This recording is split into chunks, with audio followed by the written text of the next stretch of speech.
మన సోదరుడు ప్రవీణ్ పగడాలను ఎవరో దుష్టులైన కొంతమంది చంపుండొచ్చు, దుష్టత్వాన్ని బట్టి.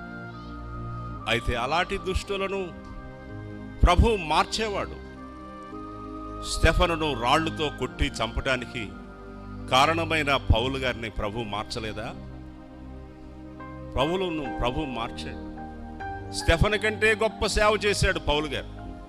అలాగే అదిగో ఆ యొక్క దైవజనుడిని చంపిన వారిని ప్రభు మారుస్తాడు, మార్చగలడు.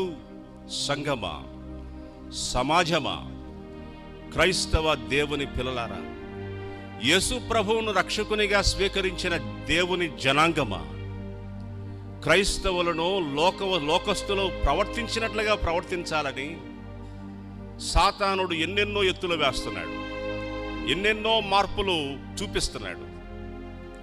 మనమెన్నడూ ఈ లోకము యొక్క బాటలో ప్రయాణించకూడదు.